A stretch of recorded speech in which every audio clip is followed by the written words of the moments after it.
La route vers quelque part mène à une ville qui s'appelle nulle part. Je pense que l'habileté numéro 1 pour réussir de nos jours, c'est d'éviter toute forme de distraction afin de garder le focus justement sur ce que vous devez faire. Et c'est tellement facile de nos jours de se laisser distraire de ce qu'on devrait vraiment faire. Et si vous êtes capable de résister à toutes ces distractions-là, chapeau, vous allez avoir du succès. La loi d'attraction dit qu'on attire à nous nos pensées, nos émotions dominantes.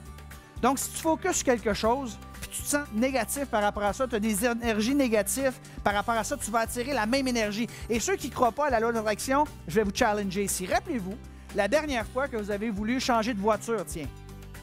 Tu sais, là, vous aviez peut-être un mois avant que votre location termine. Là, vous avez dit, OK, moi, je ne sais pas encore ce que je veux.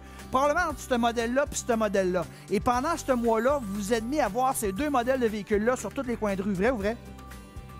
Ça, c'est la loi d'attraction. Il y en avait autant avant, mais tu ne focusais pas dessus. Là, parce que tu veux un de ces deux modèles-là, tu les vois partout, tu les attires à toi. C'est ça l'attraction. On attire à nous nos pensées, nos émotions dominantes. Donc, si vous êtes reconnaissant par rapport à toutes les choses extraordinaires que vous avez dans votre vie, vous ne pouvez pas être malheureux, vous ne pouvez pas être triste. La première chose que je fais quand les gens m'écrivent, puis ils me disent « Ah, ça va mal, là, je dis « Garde, prends un temps d'arrêt, là, puis prends conscience de toutes les belles choses que tu as dans ta vie. Probablement que tu as la santé.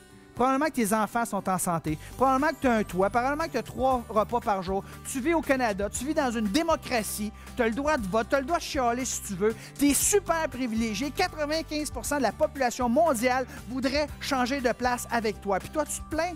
Wow, attends un petit peu. C'est de remettre les choses en perspective. Donc, voici ce que je vous suggère, moi. 2 fois par jour. Au lever puis au coucher, ça prend 15-20 secondes. Première chose que tu fais en te levant, paf!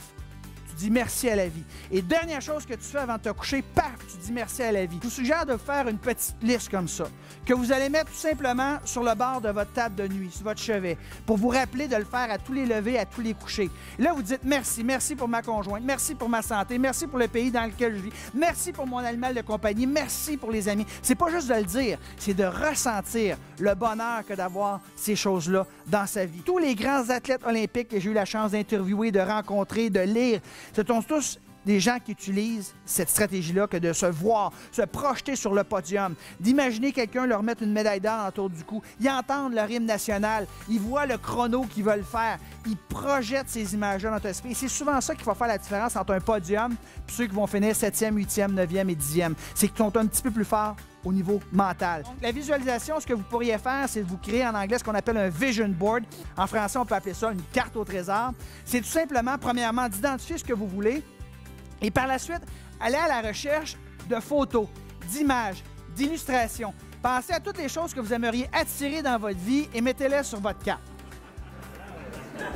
Là, vous allez me dire, c'est quoi les deux filles à gauche en bas, Patrick? Ça, c'est l'amitié, mesdames et messieurs, OK? Vous connaissez ce monsieur-là? Il s'appelle Morgan Freeman, un acteur à Hollywood qui a gagné un Oscar en 2005 pour le film $1 Million Baby. Peut-être certains d'entre vous ont vu ce film-là. Voici ce qui est arrivé à M. Freeman. Une journaliste se fait dire par son patron, va voir les Oscarisés comme ça, vole chez eux à leur maison, puis remarque où ils ont placé leur statuette. Fais-moi un papier là-dessus, les endroits les plus originaux où ils ont mis leur statuette. Ça va être un bon papier dans le magazine. Alors, la journaliste part à voir ces artistes-là, évidemment, ces Oscarisés-là. Puis elle arrive chez M. Freeman, puis M. Freeman faisait une visite guidée de sa propriété, puis finalement, il arrive dans son salon, puis il dit « Ah, c'est ici que j'ai mis une petite statuette.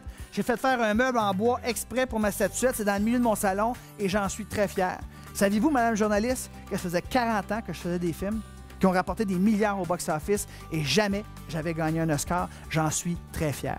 La journaliste est sur le point de partir. Elle dit « Monsieur Freeman m'a dit, faut que je dise quelque chose. Honnêtement, mon patron m'a demandé de faire un article sur les endroits les plus originaux. Puis dans votre cas, je dois vous avouer, c'est pas très original. C'est dans le milieu de votre salon. Ça se pourrait qu'au montage, mon patron vous coupe. J'espère que vous ne serez pas offusqué si votre nom n'apparaît pas dans mon article. » Monsieur Freeman, c'est un gentleman de dire « Inquiétez-vous pas, madame la journaliste, si j'y parais pas, ça me dérange pas. » Toutefois, il y a quelque chose que je pourrais vous dire qui pourrait vous faire changer d'idée. De quoi s'agit-il, M. Freeman? En fait, ce que j'ai oublié de vous dire, madame la journaliste, c'est que le petit meuble en bois que j'ai fait exprès pour mon Oscar, je l'ai fait faire 5 ans avant de gagner mon Oscar. Puis pendant 5 ans, toutes les fois que j'étais assis dans mon salon, je visualisais qu'un jour, il y aurait un Oscar à l'intérieur. La mâchoire de la journaliste, elle fait « Elle dit, je pense que vous avez fait partie de mon article, M. Freeman. Et c'est tout bonnement un article que j'ai lu dans un magazine. Tout ça pour vous dire qu'il n'est jamais trop tard pour visualiser, rêver. Pensez aux images de ce que vous allez avoir, faire et être. La route vers quelque part mène à une ville qui s'appelle nulle part. Elle est massothérapeute, elle travaille pour moi, ça fait quelques mois, elle s'appelle Pénélope. Je dis, wow, Pénélope, c'est un nom extraordinaire. Je peux-tu te poser une question? Elle dit, chaud. Elle dit, Pénélope, es-tu célibataire? Puis là, elle me regarde, elle dit, non, elle a un chum, ça fait 3 ans et demi. Le timing n'est pas bon, tu sais. Mais elle dit, je sais pas, je devrais dire ça. Je suis allé dans le chèque Pénélope il y a 2-3 jours, puis elle me dit que ça allait pas très bien avec son chum. Et là, j'ai fait mon vendeur. Puis qu'est-ce que tu veux dire exactement parce que ça va pas très bien? Pause. Et là, elle me dit, en fait, elle m'avoue que c'est vraiment fini, tous les deux. Là, ça fait 2 mois et demi qu'ils n'ont pas eu de relation ensemble. Puis elle attend juste après Noël pour lui donner son 4 %. Là, je fais yes! Et comme elle me dit ça, j'entends mon nom pour aller me faire masser dans la salle numéro 4. Je dis, Nathalie, on se revoit dans 1 heure. Je vais poser d'autres questions sur Pénélope. Dans le bout du corridor, je rouvre la porte. Devinez qui était là? Pénélope. Non, Justin.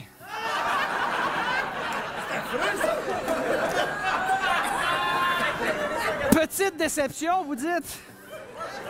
Et là, pendant que Justin me masse comme ça, Nathalie appelle Pénélope à réception, puis elle dit, écoute, mon ami Patrick n'a pas arrêté de me parler de toi, tout ça, puis il semblait avoir des atomes crochus, puis c'est vrai, je vous connais toutes les deux. Tiens, voici son cellulaire, appelle-le, tu me dis que ça finit avec ton chum, ça pourrait peut-être marcher.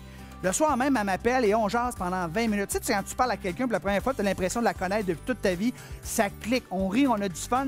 Je décide de l'inviter 2 jours plus tard, le 22 décembre 2005, au Whisky Café ici à Montréal, coin Bernard et Saint-Laurent, pour prendre un drink, pour apprendre à se connaître. Je me présente à 19h, je m'assois. Elle dit, avant de commencer, j'ai une question très importante. Je dis quoi? Elle dit, veux-tu des enfants? Je dis, pourquoi tu me dis ça? Elle dit, je suis avec un gars qui n'est pas trop sérieux présentement, il sait pas ce qu'il en veut. Puis moi, je suis rendu là dans ma vie. Je veux savoir si la prochaine relation, ça va être sérieux ou non, parce que moi, je suis rendu là dans ma vie. Je dis, ben, je suis rendu à la même place que toi. Et là, on a jasé pendant 4 heures. Écoutez, ça a tellement bien cliqué que 2 jours après, le 24 décembre, Pénélope est enceinte. Non, c'est une farce. Wow!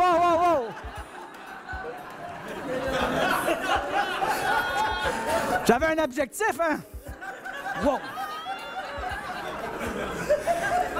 Sérieusement, ça a tellement bien été que cette journée, le 24 décembre 2005, Pénélope a officiellement mis terme à la relation avec la personne avec qui elle était là. Et depuis ce temps-là, on est ensemble. Ça fait 10 ans et demi qu'on célèbre notre amour. Vous la voyez ici. Et je vous dirais, c'est la plus belle chose qui m'est arrivée dans ma vie. Et la plus belle chose, en fait, c'est Pénélope, ces 2 petites princesses-là que vous voyez. Alors, ma fille Jade, ma fille Kim ici.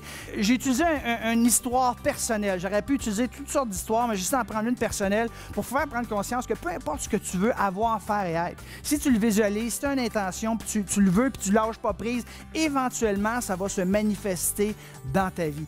Tout commence de soi. Arrêtez d'être réactif, puis soyez un peu plus proactif par rapport à ce que vous voulez faire, être et avoir. La route vers quelque part mène à une ville qui s'appelle nulle part.